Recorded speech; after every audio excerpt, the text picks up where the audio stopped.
Good evening, ladies and gentlemen.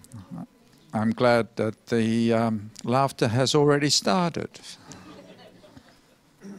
Welcome to the national headquarters of the Theosophical Society in America. My name is John Gianjosi. I'm the Director of Public Programs. And at this time, I ask that you turn off your cell phones and other noise-making electronic devices.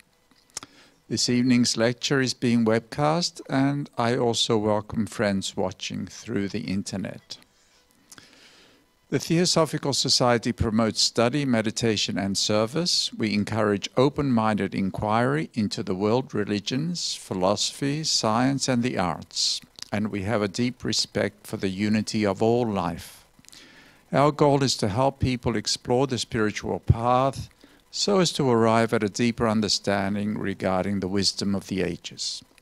Furthermore, we feel that this wisdom is not limited to any one tradition, and thus the programs that we offer here come from all traditions.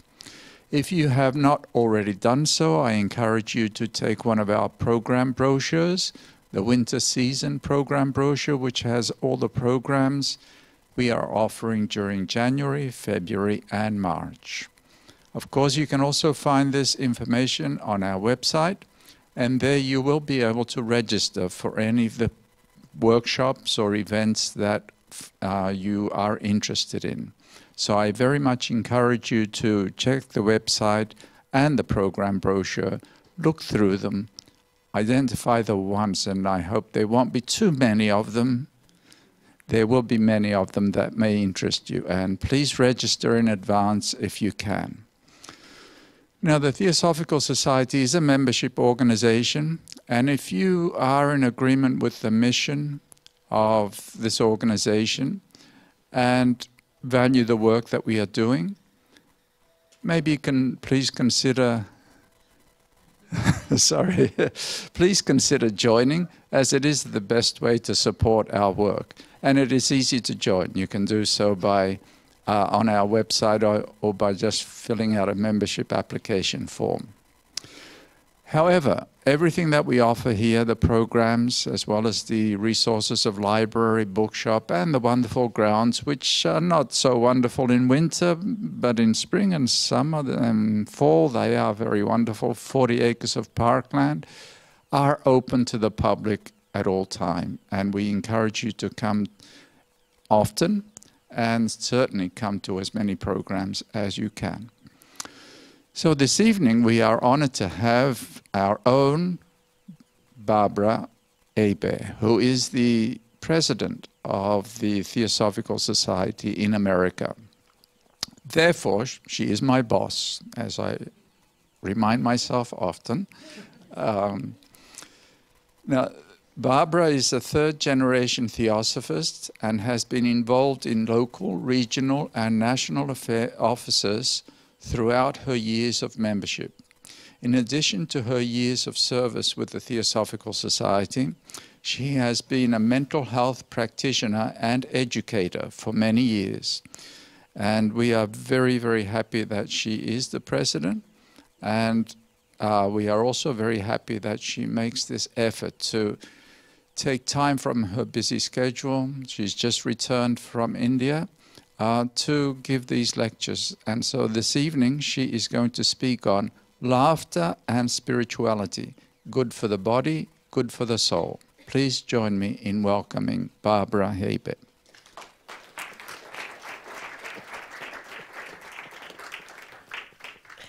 Thank you all. I am so happy to be here this evening and to see all of you and to welcome those of you who are watching through our live webcast, family, friends, seekers, and members across the country and hopefully across the world.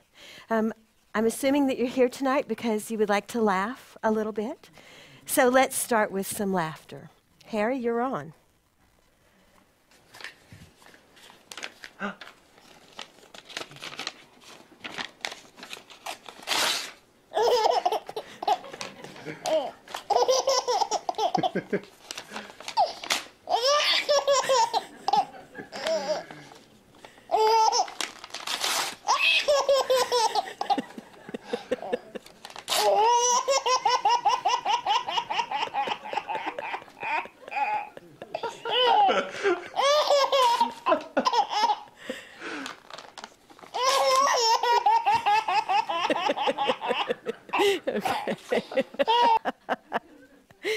He is so funny.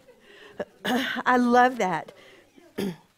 My grandson, who's 2.5, loves to watch funny baby videos. And so I accidentally stumbled across this little guy laughing at paper being torn up. I think he must be laughing because he thinks it's his tax form being torn up or something along those lines. Before we start, I do have a disclaimer.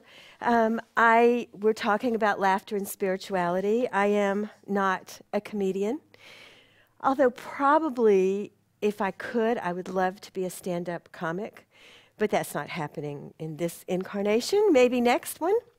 And in terms of spirituality, I'm certainly not an expert, but I am a seeker, like all of us. And so this seems like an interesting topic to sort of think about and talk about just a little bit. So laughter and spirituality. These are two topics that typically don't go together. We don't really think of them at the same time. So tonight we're going to look a little bit at laughter, then we're going to look a little bit at spirituality, and then we're going to look at all of it together. Laughter. Looking at those pictures makes me want to smile and laugh. Not quite as much as that baby laughing, but almost. So according to the Merriam-Webster online dictionary, the definition of laughter is to show emotion, such as mirth, joy, or scorn, with a chuckle or explosive vocal sound. You've heard people with the explosive vocal sound. I've been known to do that myself at times. To find amusement or pleasure in something. And all of those people are certainly finding pleasure.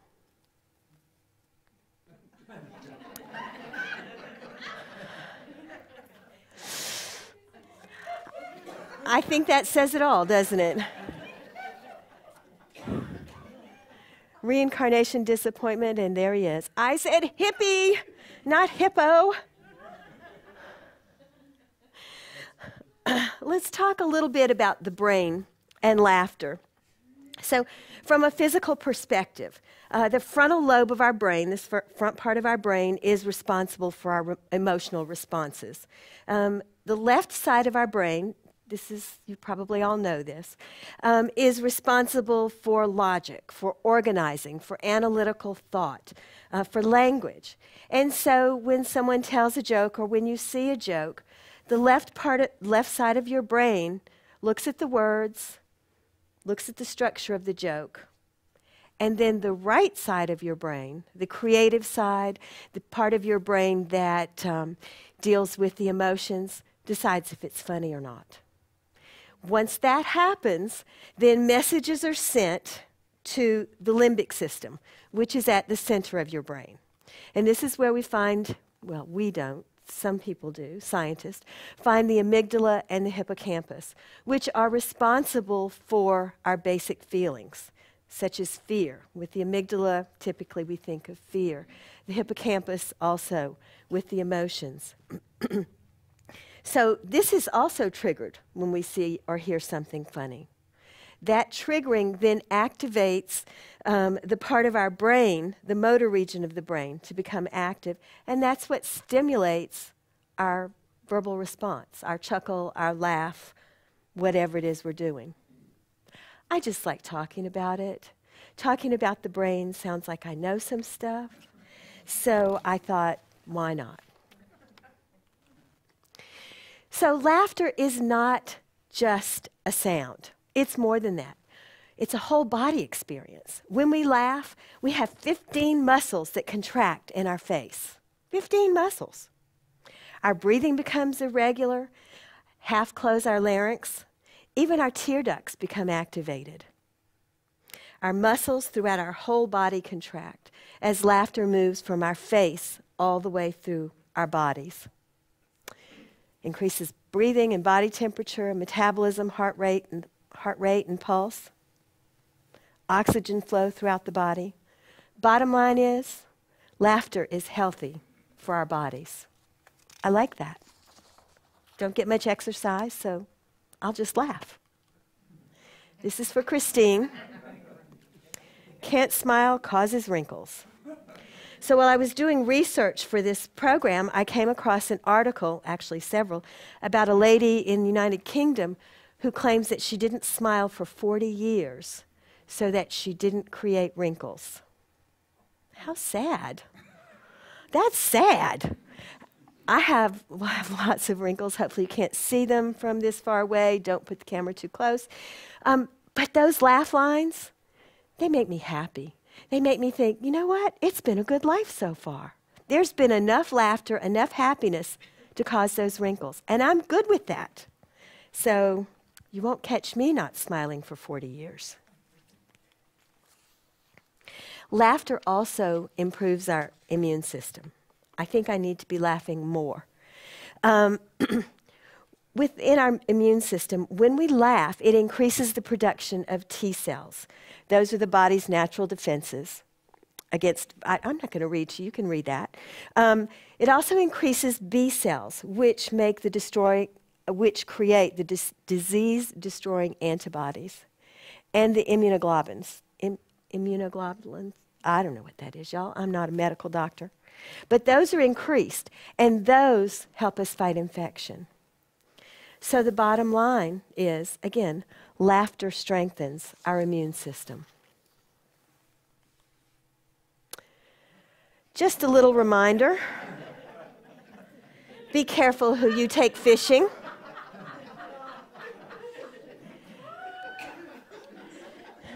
It's not a very vegetarian joke, but it is a pretty funny one.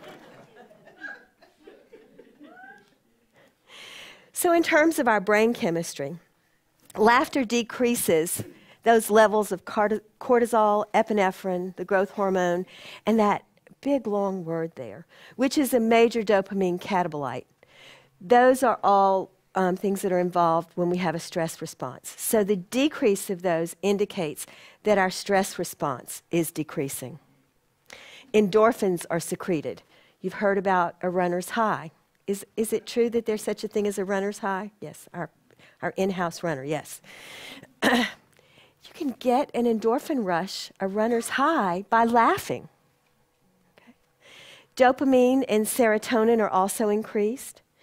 With depression, and there are a number of people in our world today who struggle with depression, the neurotransmitters in the brain, such as norepinephrine, dopamine, and serotonin, are reduced. That's just one of those brain chemistry things that happen with depression. So when we laugh, dopamine and serotonin both increase, which helps to improve our mood. So again, laughter decreases stress and provides a natural high. It says, my mind is especially empty today. A Buddhist joke. Actually, my mind is almost always that empty. So, laughter on social interactions and mental health. When we share laughter, when we laugh together, it strengthens our relationships. It triggers positive feelings and fosters that sense of emotional connection. Have you ever had that experience of laughing with a good friend, a spouse, family member, even somebody you don't really like? Okay, it fosters that sense of connection. It's a form of communication. From a mental health perspective, laughter stops distressing emotions. When we're laughing, we can't be anxious or sad or angry because we're laughing. It helps us to relax and recharge because it reduces stress and increases energy. You know, with that increased blood flow, with the increased blood flow and the increased oxygen flow, it energizes our bodies. It helps us to stay focused and accomplish more. It helps to shift our perspective a little bit and allows us to see situations maybe from a different perspective. It allows us to laugh at some things that are very serious. But when you think about them, the options are to laugh or to cry. Laughing doesn't help. I'm sorry, laughing does help. Crying doesn't help. Laughing may not help the situation, but at least it helps us to deal with that situation. laughter essentially pulls us together. It pulls us together. And that has a profound impact on all of our social and mental health issues.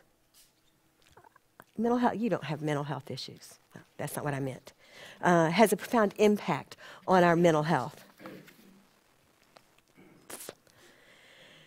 Children laugh hundreds of times a day. The research that I did indicated anywhere from 200 times a day to 400 times a day. Adults laugh on average 17 times a day. Some research indicated that some adults only laugh 4 times a day. That's not much fun. What is wrong with us? We should be laughing all of the time. It helps our bodies. It helps our physical health. It helps our immune system. It helps us with our mental health. We should be laughing. See, they're laughing. They're having fun. So are you ready to laugh again? Shall I tell you a story? Okay, so this story is not about me. Let me tell you that first and foremost. Nor is it about my children. It could be about my children, but this one just doesn't happen to be. When my children were involved, we didn't call a pastor. Typically, it was the police who were involved. If you guys are watching, I'm sorry, no details. So, a couple had 2 little boys. They were ages 8 and 10, who were excessively mischievous. They were rotten.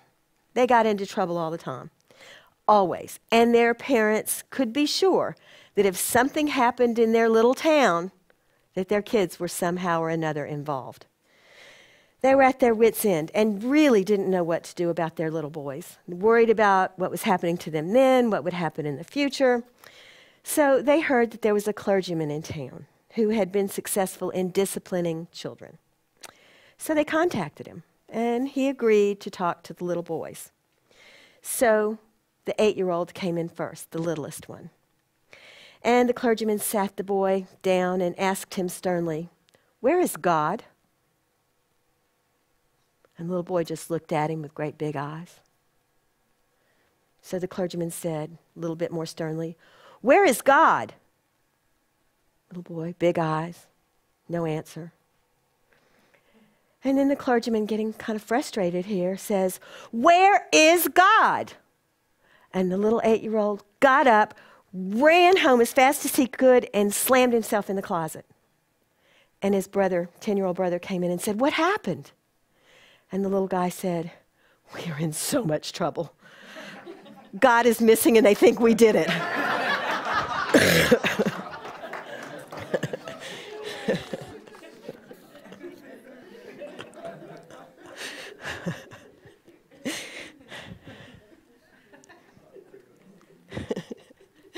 So let's move on to spirituality for just a few minutes. So what is spirituality? Okay. Spirituality is relating to or affecting the human spirit or soul as opposed to material or physical things.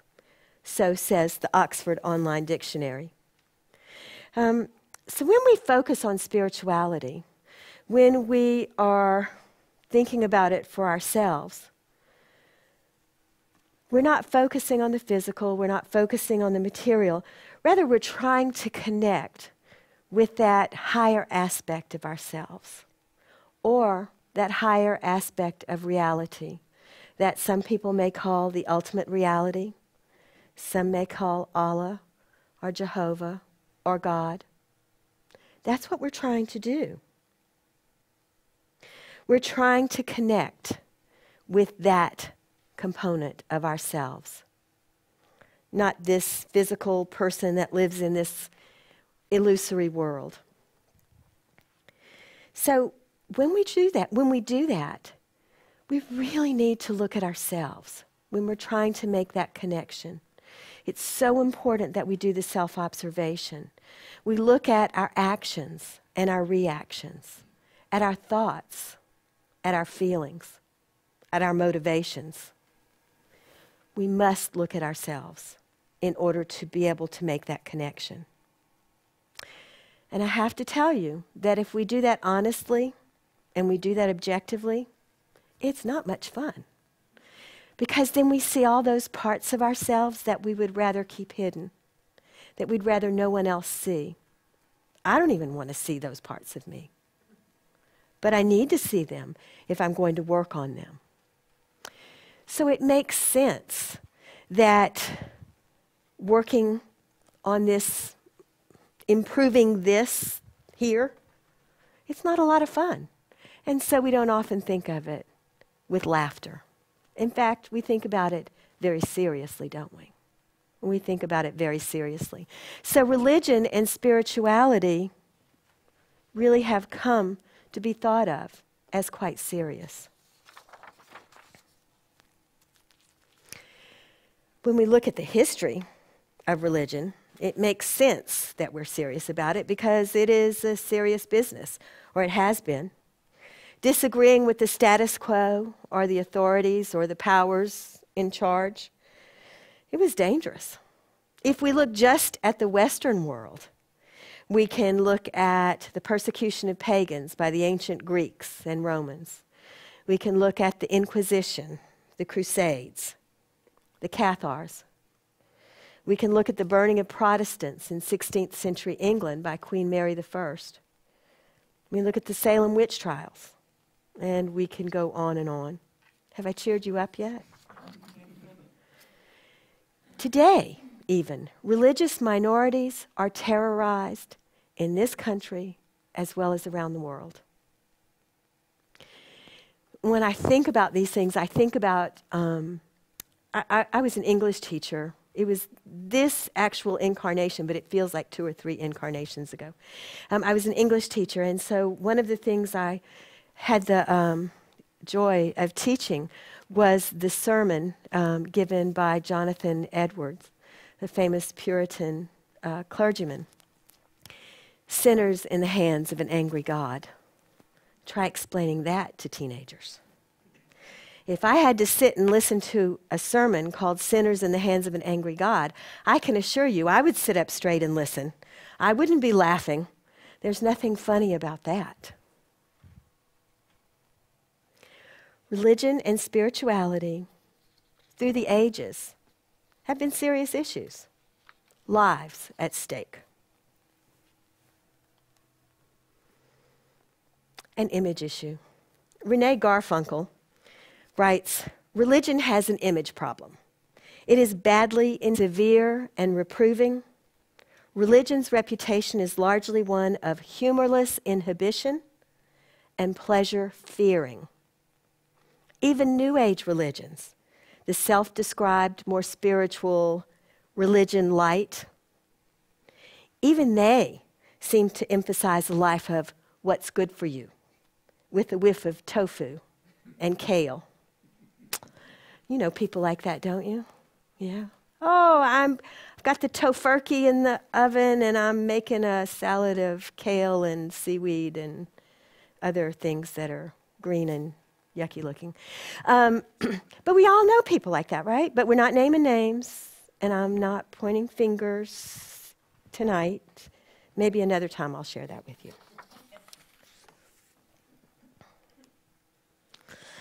This one kind of catches you, doesn't it? Muhammad, Buddha, and Jesus walk into a bar. Muhammad says, "Why do they keep killing in my name?" And Buddha, "I never sanctioned ethnic cleansing in Burma." And Jesus, "Try explaining the Crusades and the Inquisition." Kind of catches you, doesn't it?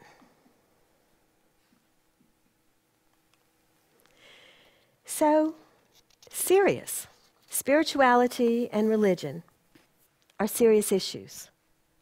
Or are they? Is it just us taking ourselves seriously? That's the real question, isn't it? Jim Towles writes, seriousness is often an ego game, where your ego is trying to get respect and living in a little tiny box that can't even contain a fraction of your fullness. In those regards, many people will find their way to awakening through humor, because the seriousness of life will have finished teaching them all that it can. There will be nothing left to be serious about. you'll start to realize that it's all a big joke. This may sound glib in the face of atrocity and rapes that go on in the world. But ultimately, the cosmic joke is that we've made up everything. Most of these difficulties in the world are our own creation, and we can uncreate them anytime as a collective group. In our own lives, we feel this more personally. We see how we can get completely caught up and serious about our jobs, right? John's very serious about his job because I'm keeping an eye on him. I've noticed Augie's sitting in the front, Marina's sitting in the front row because, good work to Nellis. I didn't do anything.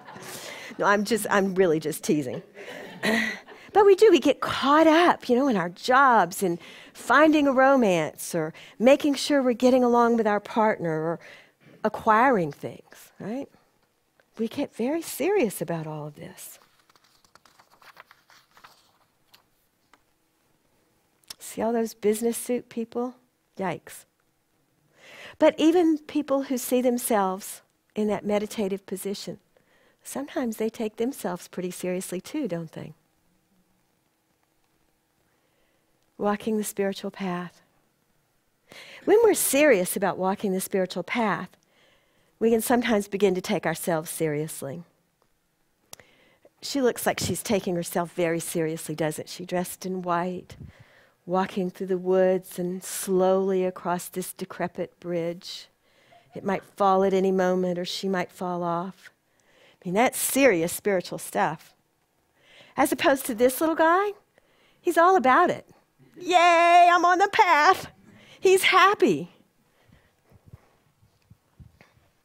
It's a bit of a paradox, taking ourselves so seriously when this person here, is actually the most insignificant and temporary part of who I am. This body, this life, it's not who I am. It's not who you are. Yet we take it, ourselves, very seriously. We're not this. We're what looks out of this. Harvey Mindus, with the World Laughter Tour, sounds like someplace I want to go, tells us, perhaps the essence of humor and spirituality can be defined in terms of the difference between our peripheral selves and our essential selves. Most of us identify too strongly with our looks, our possessions, our social status, our achievements. We see ourselves in all the layers, those facades. We see ourselves in all the layers of being that enclose our central core. We do, don't we? We see ourselves, and I spent time tonight trying to look nice. Why?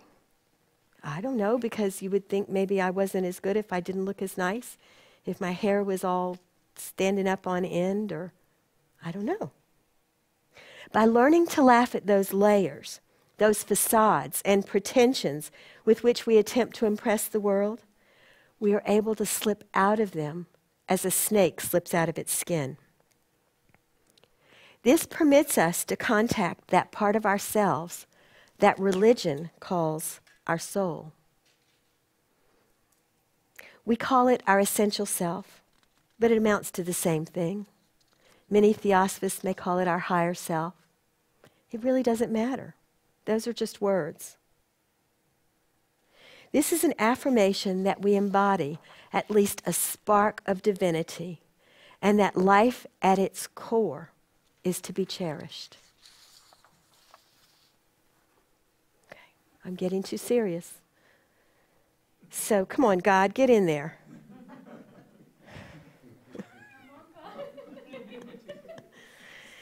The Baal Shem Tov, founder of the Jewish Hasidic movement, said, humor is that thing that ushers a person's mind from a place of constricted consciousness to a place of expanded consciousness.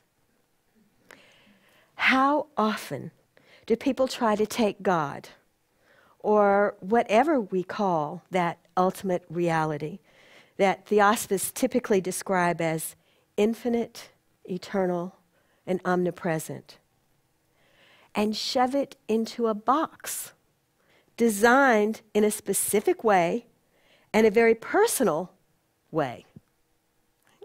That box is created for the personality, and we try to shove that boundless infinite into it.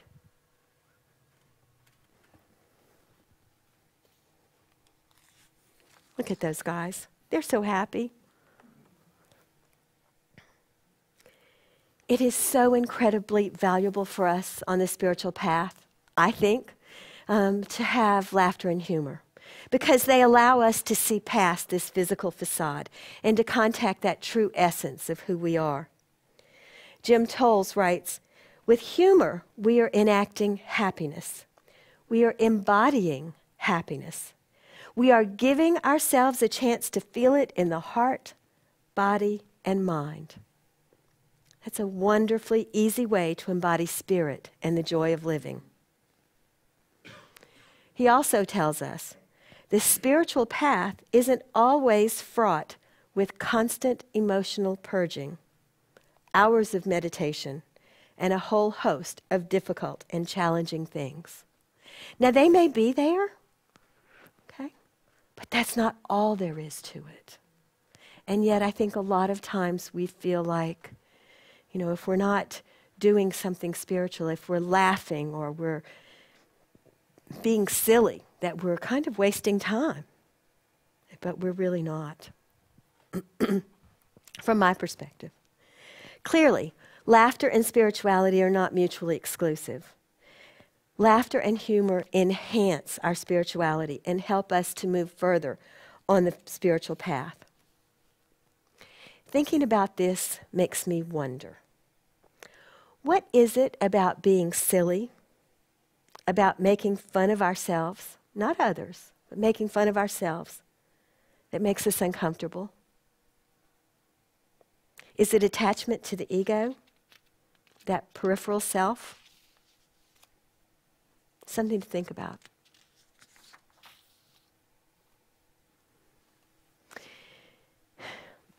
Harry, can you make this bigger? No? Okay. So I'm going to get close. I'm going to read it to you.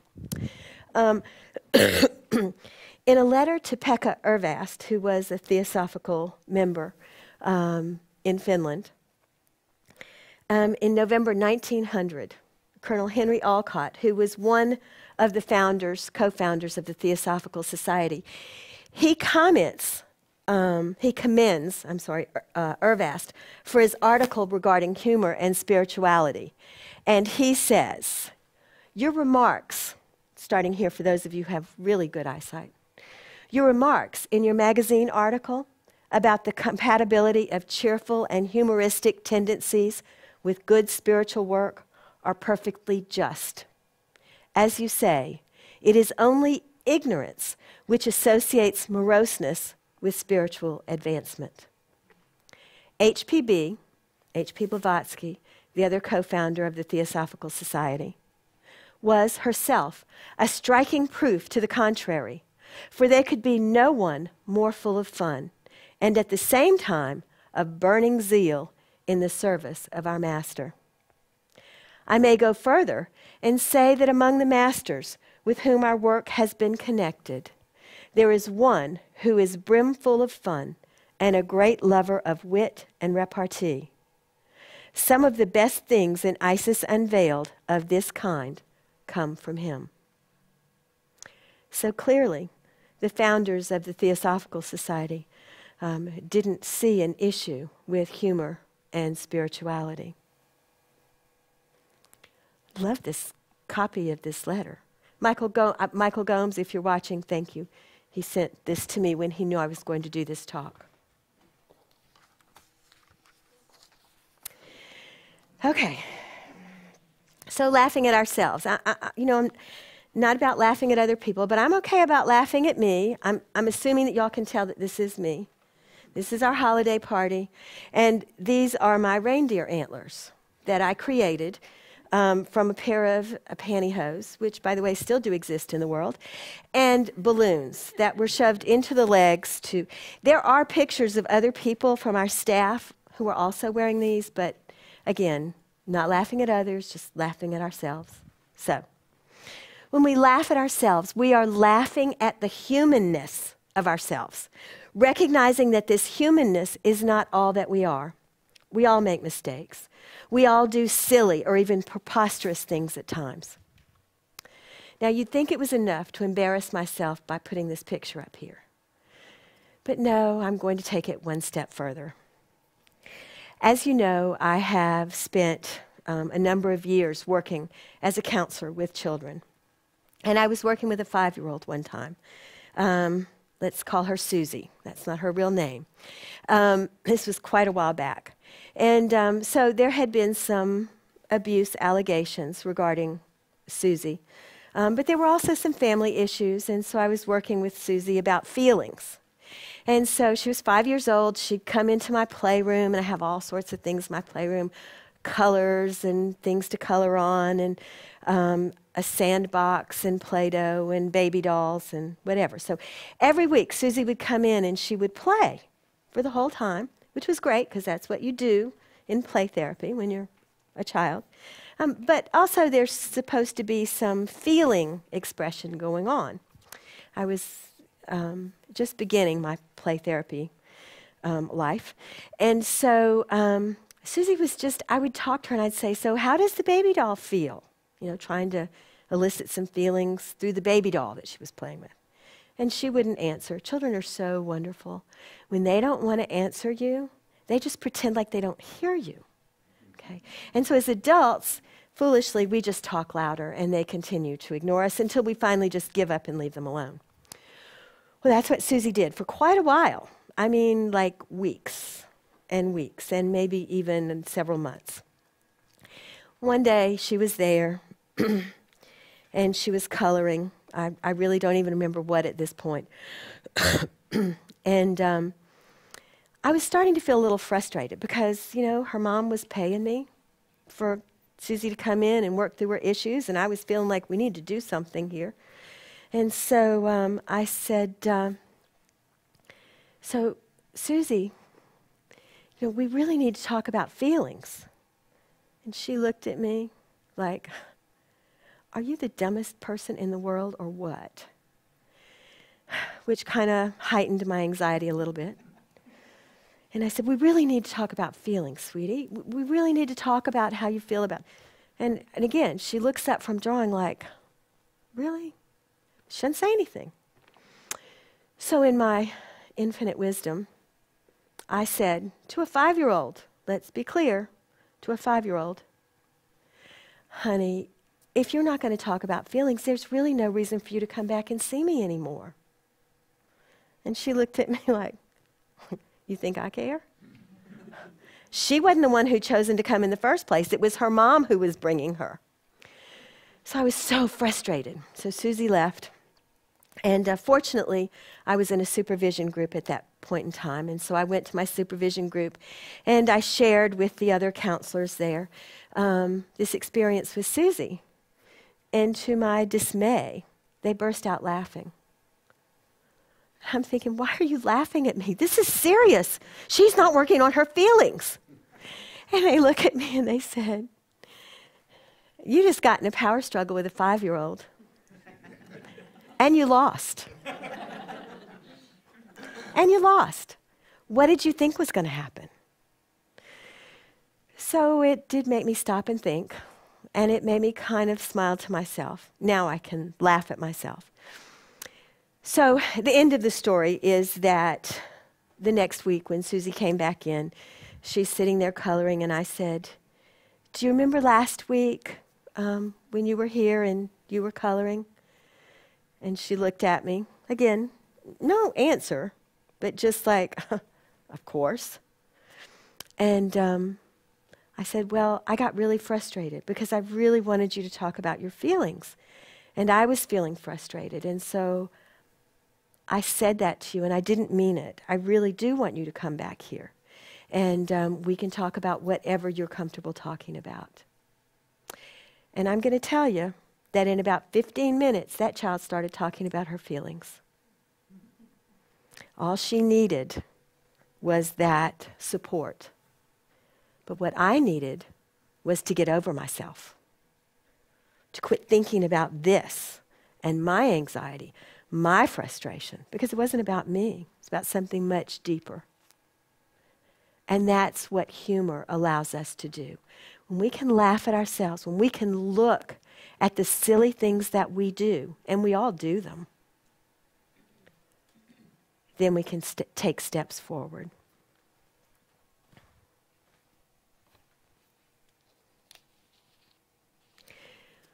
When we laugh together, we're dropping those pretenses, and we're coming together at a deeper level.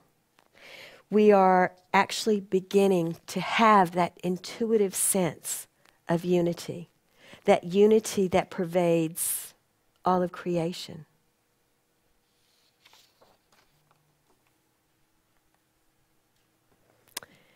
And there's Buddha and Jesus. Buddha. I should have made one of those nobody can depict me rules. They always make me fat. And Jesus, tell me about it. I've been a blonde white dude for like 2,000 years.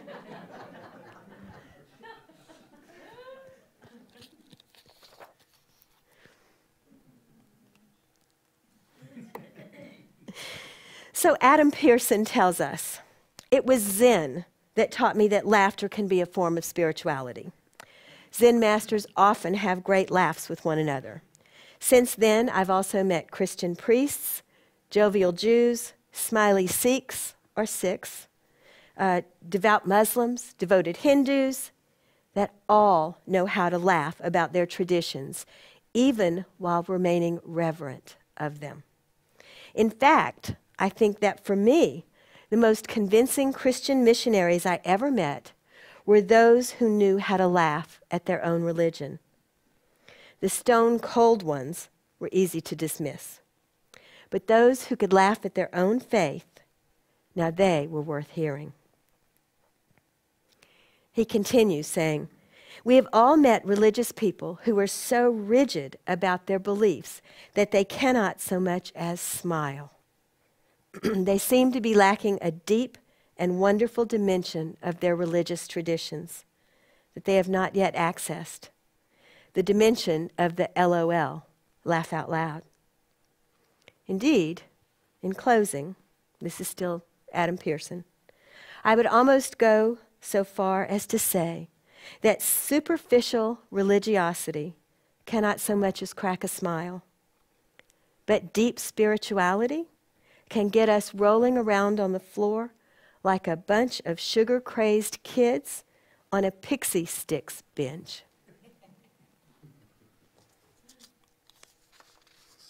The Buddha.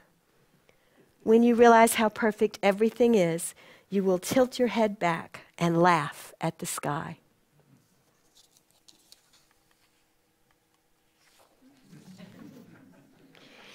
May we all laugh at ourselves. May we all be filled with laughter, and may we all tilt our heads back and laugh at the sky. Thank you.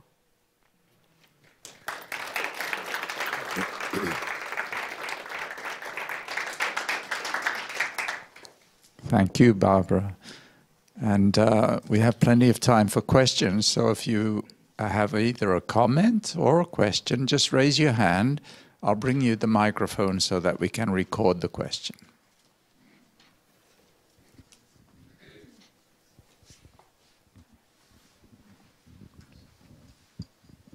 Hi, Barbara. Thank you for your talk. Thank you. I would just like to ask, do you know what dyslexic, insomniac dogs do while they're lying in their beds at night? No, but I can't wait to hear. They lie there wondering if there's a God. That's very good. That's very good. Other thoughts or comments? questions I'm not so good with because I don't have too many answers. Got lots of opinions, but not too many real answers.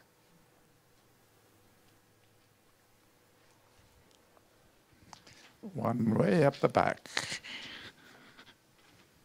Should have told you not to leave. Yeah. Very good talk. Thank you, Thank Barbara. The explanations you had in this helped me explain to my wife, we have a 3-year-old, who does something I do. And when there's some injury or bumped your knee or something, she tends to laugh. And this is something I've always done. I've wondered why. And now my 3-year-old does this, and my wife is trying to correct that. But you have explained perfectly why we do that. Absolutely. It's all about the brain. All of those emotions in there together. You know, and they can, I assume that's what you're talking about. You know, they can kind of slip and slide. Have you ever, I'm sure you have, laughed at the most inappropriate time? Oh my goodness. To be at a funeral and start to giggle? My sister and I were sitting together. I'm not going to name the relation who had passed away because there may be more family watching. But we were at the funeral service itself, and the minister was saying all these wonderful things about this person who'd passed away. And I looked at my sister and I said, "Do you think he knew him?" Because and then we got the giggles. But again, it's that whole, you know, when you're supposed to be serious or when there's a moment of fear, you know, when we hurt ourselves, you know, we can sometimes respond with fear, but sometimes we respond with laughter. Yeah.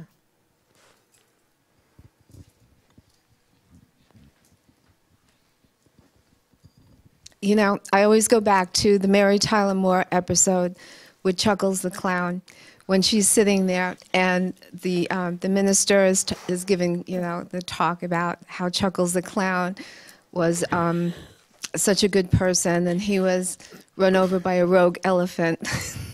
And she's sitting there and she's laughing hysterical.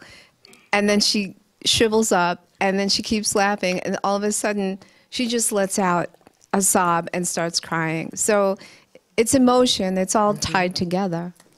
Two sides of the same coin. Yeah, that's a good example. If I thought of that, I could have played it. I'll add on for next time.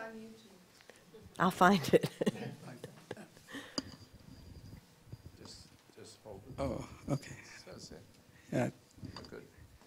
Actually, one of the colonels at the VA gave me the booklet today, and I don't think there are any coincidences.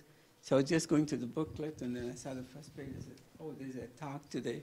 So it was wonderful to see that happening. And there are studies which show that if you have a good rapport with your patients, the complication rate is almost like a 40% reduction in the complications.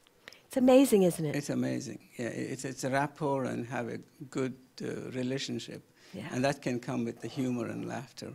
Absolutely. And this is what I did on my rounds with my students, so I had to show it. Okay. So I tell them that I'm always walking, so my lower extremities are always in action. The upper extremities are not moving, so you have to make them move.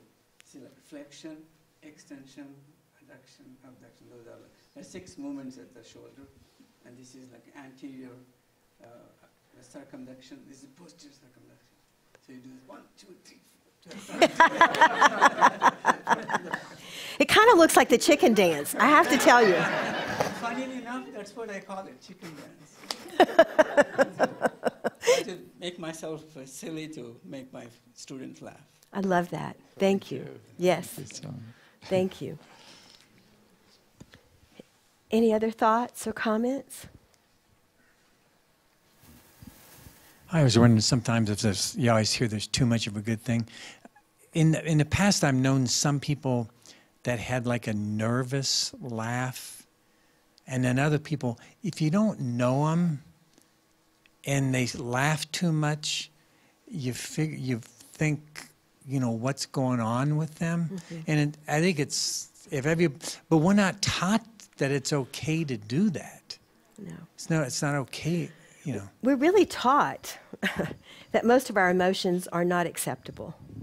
Whether it's laughter or sadness, you know, we're told that we need to be stoic and straight-faced and deal with things and move on. And, you know, boys don't cry, men don't cry, girls don't laugh loudly. They ha ha ha ha.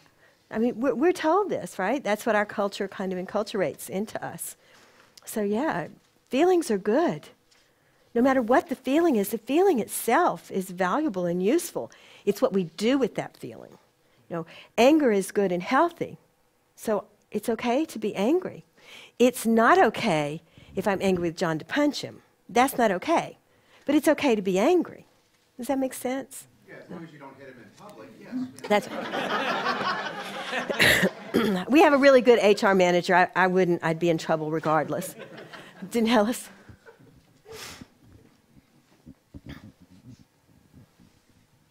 Thank you, Barbara, for the wonderful talk. And I really need this laughter tonight. I'm a little bit under the weather. If I understood you correctly, you were talking about that when we laugh, we connect with this higher aspect of ourselves. And I wonder if what truly laughs through us is the higher self himself or itself, right? As opposed to just our personalities making a joke of it, right? Is that who is gazing downwards, and as you said, whatever is looking out. How do you sense that? Because it could well be. It really could be, couldn't it? The one that have fun, you know, is the one who has the fun, you know. That's right. Yeah. Of course, I think that's a rhetorical question. I have no idea what the real answer is. But it certainly makes sense, especially if we're laughing at ourselves, at the ridiculousness of this physical incarnation thing. If we're laughing at somebody else, I seriously doubt that it's any higher aspect of me. It's my personality that's not being very kind at the moment. So, anyway. I'm sorry, go ahead. We have more questions. Yes.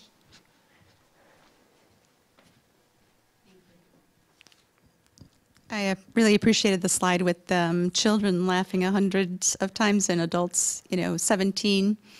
And I think it's, in my experience looking at other cultures, it's probably cross-cultural that way. So I guess what I would like to have your help to explore is, number one, how do we all get to that space where we go from hundreds to 17? And I think there's some simple answers and probably some pretty complex ones. And I guess, so it's good to say to laugh more, but I guess what shifts in our lives do we need to make so that we can become more childlike in that way, but yet still carry on all our responsibilities? And anyway, whatever you have to say is helpful. That's a really, I think, a really valuable and pertinent question. And I think that part of it, so a simplistic answer, because I agree with you. I think the answer is complex and multidimensional. But I think one of the ways is to not take ourselves quite so seriously and not to be so worried about what other people are going to think about us. If I was worried about what you thought of me or the people out in Cameraland thought of me, I probably wouldn't have put up the picture of me with the antlers. But I'm okay with that because I'm comfortable with who I am inside. I know who I am inside, but for the most part. I'm still working on it, but for the most part. I think that's one thing. And I think the other way to pull laughter into our lives is to be conscious about it and to really do it, to find people who are funny or who make us laugh and spend time with them. To say, you know what, I really need to laugh. And do something as simple as watch funny videos on YouTube or America's Funniest Home Videos always makes me laugh. Sometimes to the point where I'm crying because I can't imagine how foolish people are sometimes. I am laughing at them, but they've offered that to me, so I'll take advantage of that. I think spending time with children is a great way because they give us permission to be ourselves. They don't judge. Children don't judge. So they allow us to be who we are. One thing my family really enjoys doing, we typically only do it on vacation when we're all together, but there's a game called Catchphrase. I don't know, it's a game. But we play catchphrase together, and we end up laughing until we're crying. Simply because it's so silly. And then once one person starts to laugh, everybody starts to laugh, and it's contagious, and we just keep laughing and laughing. If you ever laughed till your sides hurt, until your body was sore, you know, that's the kind of laughter that, you know, I think would probably be healthy for all of us. I haven't done that for a while. I need a vacation, y'all. Can I go? I didn't laugh that hard in India. Okay. Those are just some thoughts.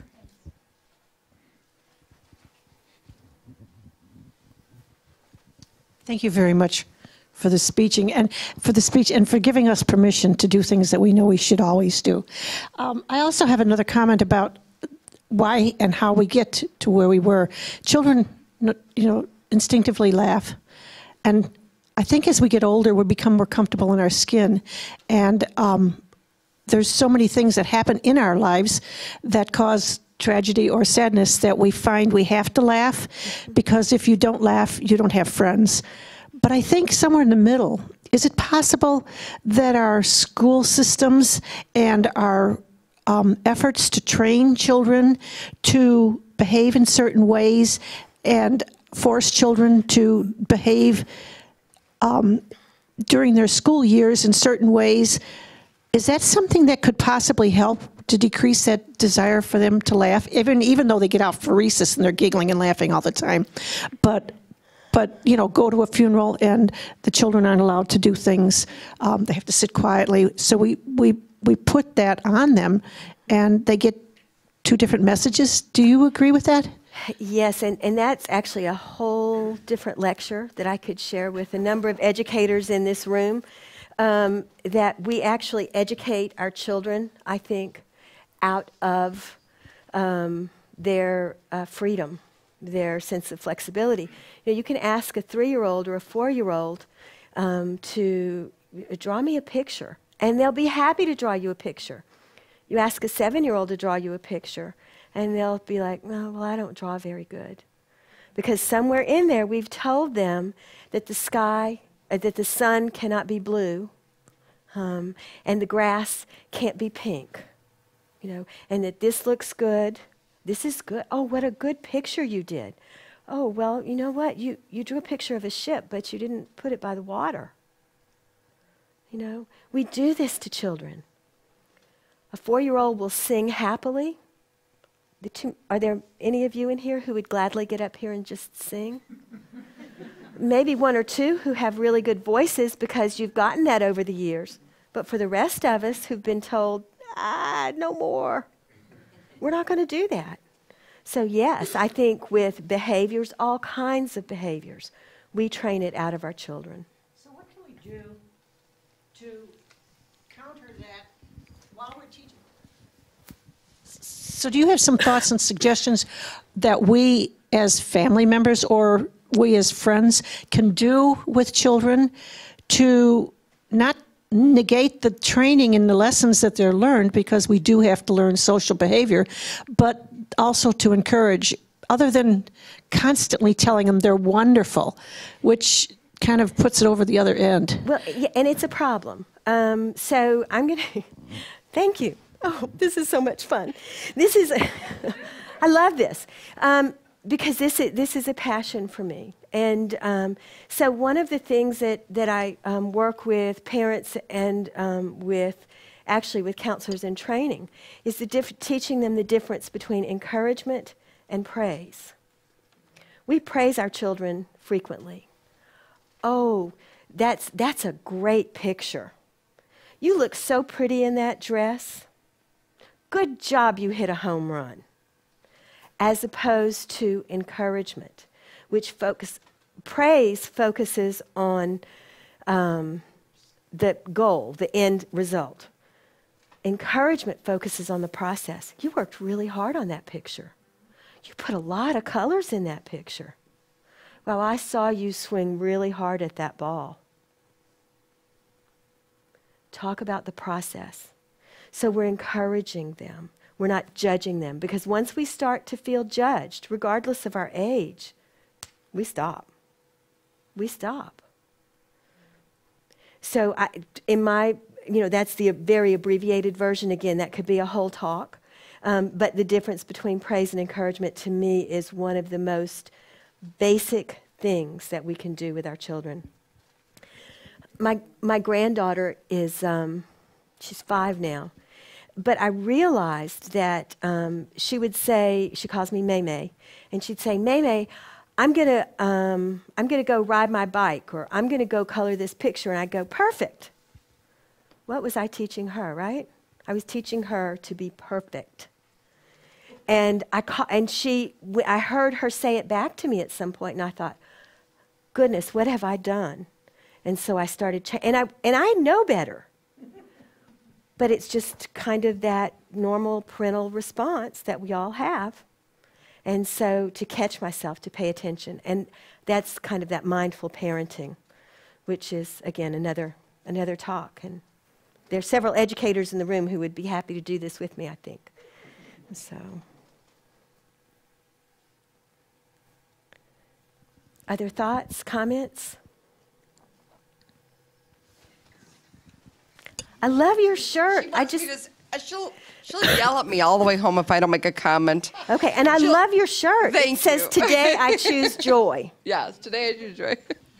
I just wanted to add to the woman in the back when she said that she thought laughter could be from the spiritual inside. I've always said that crying and tears are signs of the Holy Spirit rushing through.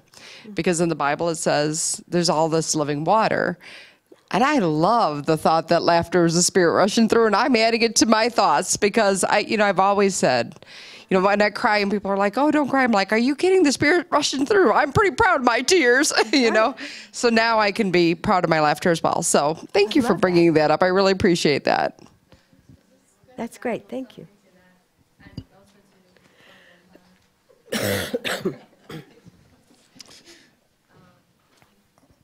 Just a very simple comment, sharing the same feel as Barbara, but from a different standpoint.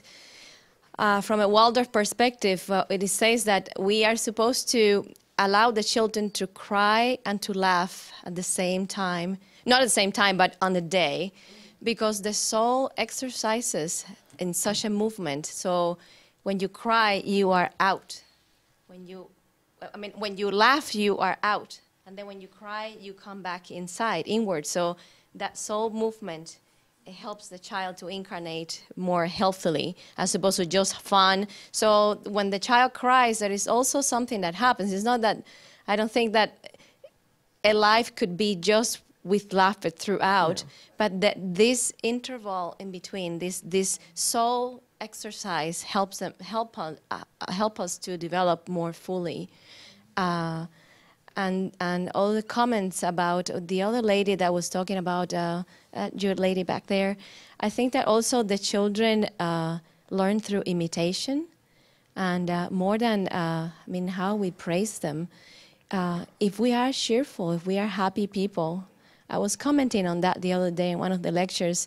The children feel that, and they will imitate our behavior. You are such a fun person. We have known you for years. And being around a person like that, even though we are adults, we want to imitate that temperament. We want to feel that way, and likewise for the children. And so if a person is very sober, is very serious, the child would imitate those gestures even with his own face.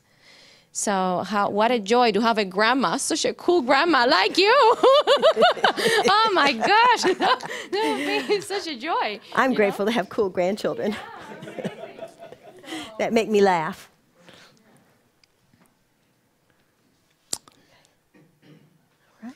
No other question and no other joke. Well, we've got a meditation room on the second floor, and staff, people who work here are encouraged to come and meditate in the morning, but anytime during the day you can go in there and meditate.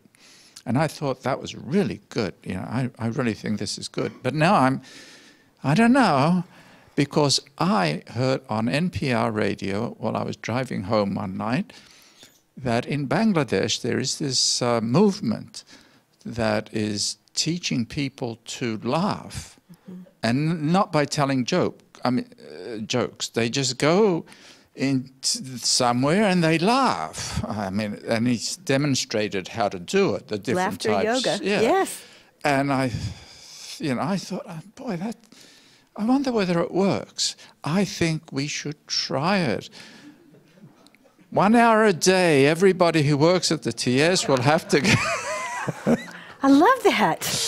go to the meditation room and we all laugh. I don't know. But anyway, there is opportunity for more questions, but thank you so much, You're welcome. Barbara, Thank you all for and being for here. the I appreciate it thoughts. very much. Thank you. And just before we finish the formal meeting, because you know, certainly you're welcome to stay longer and laugh amongst yourselves, or laugh some more with Barbara, or have questions for her. I just want to make a couple of announcements. Tomorrow night, Friday, we invite you to start this new year with the renewing and the healing energy of Crystal Bowl Sound Healing Experience. Yolanda Lozano, she has done these Crystal Bowl events here on a number of occasions. Many of you have attended. So she's doing another one tomorrow night, 7 o'clock. If you'd like to attend, please register. Just go to our website, programs, events, and you'll find it there. On Saturday, that's the day after tomorrow, Saturday afternoon, we are offering a workshop on a guided visioning and vision board workshop, Living the Life You Imagined. And Samadhi Banks, who's a yoga teacher and a Kundalini yoga practitioner, and has taught many classes and workshops here in the past, and maybe you already know her. But she will be teaching this workshop from 1 to 4:30 p.m. And it's a the idea is that it's actually practicing various approaches by which we can not only identify what we'd like our life to be, but then to be able to create that by actively practicing certain skills and tools.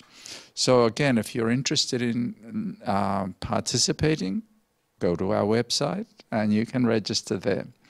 And Thursday next week, we will have Juliana Cesano, who is the manager of the Quest Bookshop, and of course, well known to you if you practice yoga, because she teaches meditative yoga here. The Way of the Mystic, Saint Teresa of Avila's Life and Teachings, is a topic for next week's lecture, and I invite you all to come if you can. Thank you all for coming out this evening. Have some refreshments, and of course, laugh together. Thank you.